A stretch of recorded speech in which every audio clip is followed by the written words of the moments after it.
వాక్యంలో రాయబడ్డది ప్రియులారా, కనీసం ఒక 5 స్థలాలలో రాయబడ్డది. దేవుడు ప్రేమించు వారిని ఆయన ఏం చేస్తాడంట, గద్దిస్తాడు కదా ప్రియులారా. ఎవరెవరిని దేవుడు ప్రేమిస్తారో వాళ్ళని వాక్యం ద్వారా గద్దిస్తాను. ఈరోజు చెప్పిన వాక్యము అండ్ రియల్లీ మన అందరికీ అది వర్తిస్తుందని అండ్ మనం ఇంకా దేవుడు తగ్గించుకుని ఉండాలనేది దేవుని యొక్క నిర్ణయం ప్రియులారా. నేను ఒక చిన్న వాక్యం చదివి మనము చివరికి ప్రారంభం చేసుకున్నాం. కొరింథీయులకు రాసిన మొదటి పత్రిక అండి, అందరం తీసుకున్నట్లయితే బైబిల్లో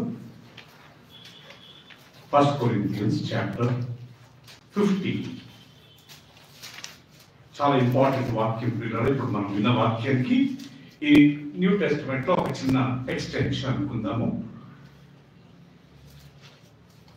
10 వచనమండి, 15, 10 అందరు తీసినట్టు తర్వాత నేను చదువుతాను.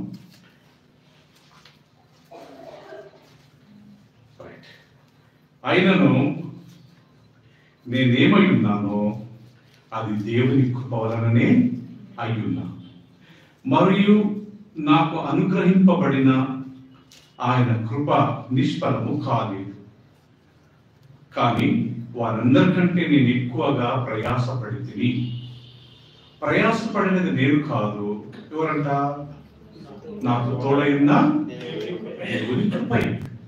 సో ఇక్కడ ప్రియులారా గమనించండి, అపోస్తలుడైన పౌలు గురించి రాశారు ప్రియులారా. ఇక్కడ అపోస్తలుడైన పౌలు ప్రియులారా, ఆయన పేరు ఒకప్పుడు సౌలు. యేసుక్రీస్తు 12 మందిని ఎన్నుకున్నప్పుడు ఈయన లేడు. యేసుప్రభు 12 మందిని ఎన్నుకున్న 3.5 సంవత్సరాలకు 4 సంవత్సరాలకు ఈయన దేవుడు దర్శించి ఆయన ఒక దమస్కస్ అనే స్థలానికి వెళ్తున్నప్పుడు ఒక పరలోకం నుండి ఒక వెలుగు వచ్చి ఆయన గుడ్డివాడు అయిపోయి చివరికి దేవుడిని నమ్ముకొని తర్వాత ఆయన పౌలుగా పేరు మార్చుతాడండి, దేవుడే మార్చుతాడు. మీకు ఎంతమందికి తెలుసు, ఈ పౌలు బైబిల్లో 13 పుస్తకాలు రాశాడు. ఈయనకంటే ఎక్కువ మంది ఎవరు రాయలేదు. లూకా 2 సువార్తలు 2 పత్రికలు 2 పుస్తకాలు రాశాడు. కాబట్టి లూకా సువార్త 2, అపోస్తల కార్యాలు. యోహాను వినోద్ 5 పుస్తకాలు రాశాడు. యోహాను సువార్త, 1 యోహాను, 2 యోహాను, 3 యోహాను, ప్రకటన, ఇవి 5 రాసింది యోహాను. పేతురు రాశాడు సునీత గారు 2, 1 పేతురు 2 పేతురు.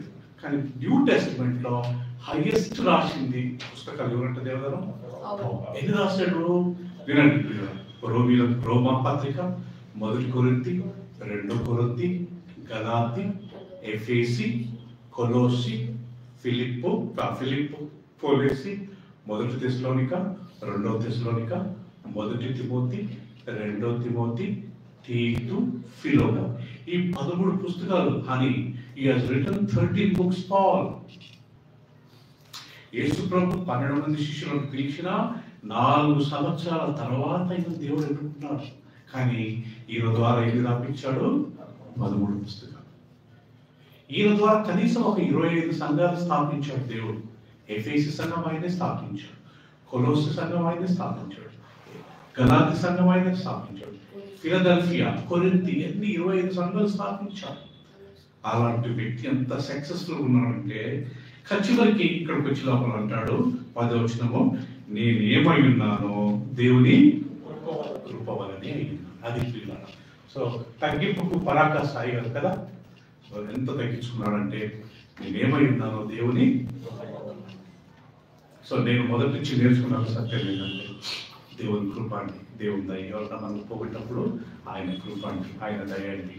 ఓకే, ఆయన దయ అండి, ఆయన కృప పొందినప్పుడు అన్నప్పుడు మన మనసులో మనం ఆయన బ్యాక్ ఆఫ్ అవర్ మైండ్ అదే అనుకోవాలంట, ఇది దేవుని కృప. నేను ఇంకా బ్రతికానా, నేను దేవుని కృప కదా. ఇంకా నా భర్త, నా భార్య, నా పిల్లలతో నేను తలుచుకున్నాను, దేవుని కృప. ఇంకా నేను ఆరోగ్యంగా ఉన్నాను, దేవుని కృప. అలా మనం అన్నప్పుడు దేవుని కృప ఇంకా అధికంగా మనపై. నేను అందరికంటే నేను ఎక్కువ కష్టపడ్డా, అమర్లా అంటాడు కష్టపడ్డది నేను కాదు, దేవుని కృపయే కదా ప్రియులుగా. నేను ఎంత కష్టపడ్డా చివరికి నాకు సాయం చేసి దేవుడు అంటే దేవుని. సో కాబట్టి ప్రియులరా, ఈరోజు దేవుడు తన దాసుని ద్వారా మనతో మంచి మాట్లాడారు. నాకు మంచిగా అనిపించింది ఆ యొక్క టాపిక్స్. ఆయన ద్వారా దేవుడు ఎన్నో చేశాడు, డబ్బు కూడా పెట్టాడు, కానీ లాస్ట్ ఆయనకి ఏమొచ్చిందంట, గర్వం వచ్చింది. సో మనకు తెలుసు కదా ప్రియుల, దేవుడు అహంకారం నియంత్రించును, తీవ్రంగా. సో మనందరం ఆ మార్గంలో ఉన్నట్లయితే మొదటి నుంచి మనందరం నేర్చుకునేది. కాబట్టి ప్రియుల, మనం ఆ మార్గంలో ఉందాము. And me God bless. తండ్రి ఇంతవరకు మాకు తోడుగా ఉండి నడిపించారు, స్తోత్రాలు. మేము విన్న వాక్యము మేము మా జీవిత కాలంతో మర్చిపోకుండా బ్రతికిన రోజులు నేను సంఘంలో, లోకంలో, మాకు చిన్నల మధ్య నేను అందరి ముందు మేము తగ్గించుకున్న వారిని నీ కృపను మాకు కావాలి. కాబట్టి ఆయన ప్రతి మనుషులతో, ప్రతి మానవులతో నెమ్మదిగా, ప్రేమగా, సమాధానం నుండి రేపు నీ రాజ్యంలో బల నమ్మకమైన మంచి దాసురాలు అనిపించుకునే స్టేజ్లో మమ్మల్ని నిర్మించండి. మీ దాసుగా మాట్లాడిన మాటలు బట్టి మేము నీకు వందనాలు చెల్లిస్తూ, మరి ముఖ్యంగా నిన్న నేను మీ దాసుడు అలెగ్జాండర్ గారికి నాకు కొత్త సంవత్సరాన్ని మీరు అనుగ్రహించినందుకు మేము నీకు కృతజ్ఞతలు చెల్లిస్తున్నాము. మా ఇద్దరికి నేను నీ కృపని ఇచ్చారు ప్రభా. మేము పుట్టిన మొదలుకొని ఈ రోజు వరకు ఆ మంచి ఆరోగ్యాన్ని ఇచ్చారు. ఒక్కొక్క సంవత్సరం మా జీవితంలో పొడిగించి వచ్చినందుకు మీకు వందనాలు చెల్లిస్తూ, ఇంకా రాబోయే దినాల్లో మేమందరం ప్రభావ నీకు నమ్మకంగా ఉండి లోబడి నేను గనపరుచుకుని మాకు సాయం చేయమని వచ్చిన నీ బిడ్డలందరినీ దీవించండి. ఆయన ఎవరెవరితో రాలేకపోయారు మీ చిత్తమైతే ఆదివారం నాడు వారిని నేను మా మధ్య నడిపించి అందరం కలిసి నేను స్తుతించి అందరం కలిసి నీ రాజ్యంలో మేము చేరేటప్పుడు మాకు సాయం చేయమని, తిరిగి వెళ్తుండగా వారి వారి గృహాలకు క్షేమంగా చేరేటప్పుడు దయచేయండి. ఆదివారం జరిగే ఆరాధనలో మీరు మహిమ పొందమని యేసు ప్రభు నామములో ప్రార్థించి వేడుకుంటున్నాం తండ్రి. చివరికి మన తండ్రి అయిన దేవుని ప్రేమ, తన కుమారుడు మన రక్షకుడైన యేసుక్రీస్తు కృపయు, పరిశుద్ధాత్మక సహవాసం ఇక్కడ చేరిన మనందరికీ, ఆయన ప్రేమించు వారికి ఇప్పుడును సదాకాలం తోడేను కాక. ఆమేన్. అందరికీ praise the Lord. Sir Alexander గారు కేక్ తెచ్చారండి. ఆయన కొరకు మనం హ్యాపీ బర్త్డే పాడదాం సార్. రండి సార్.